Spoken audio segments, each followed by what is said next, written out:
दीपू जल्दी चलो, नदी किनारा आ गया। नदी की तरफ बिल्कुल भी मत देखना और कुछ भी सुनाई दे ध्यान मत देना।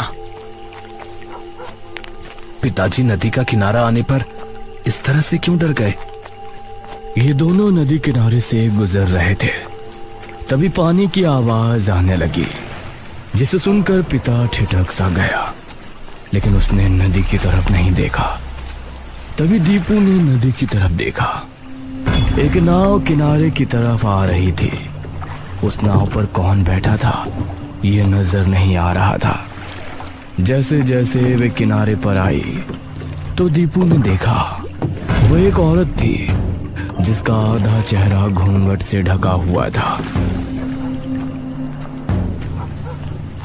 किनारे पर आकर वो रुक गई और हाथ के इशारे से दीपू को बुलाने लगी। पिताजी, वो हमें बुला रही है। ये सुनकर पिता बुरी तरह डर गया। मैंने कहा था ना, उसकी तरफ मत देखो, अब भागो जल्दी से। ये दोनों अब वहां से तेज तेज भागने लगे और वो नाव वाली औरत वहीं खड़ी रह गई।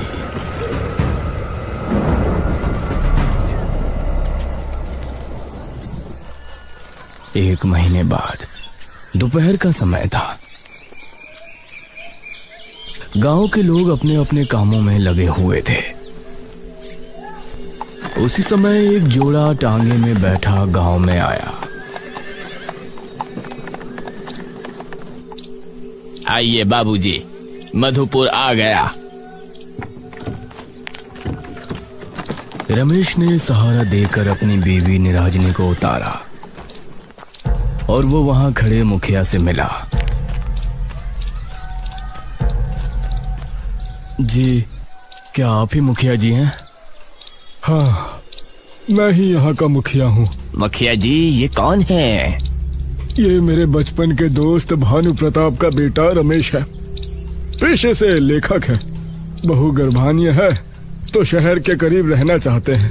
अब हमारा गांव तो शहर के बहुत करीब है ना, इसलिए ये आज से यहीं रहेगा। आपका बहुत बहुत शुक्रिया मुखिया जी।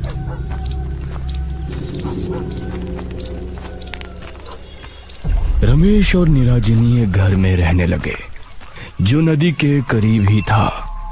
रमेश एक अच्छी सी कहानी लिखना चाहता था और अपनी नई कहानी शुरू करने की तैयारी में था। रात के 10 बजे मोहिनी और मोहित हाथ थामे टहल रहे थे। मोहित, तुम हमारे रिश्ते की बात अपने बाबूजी से कब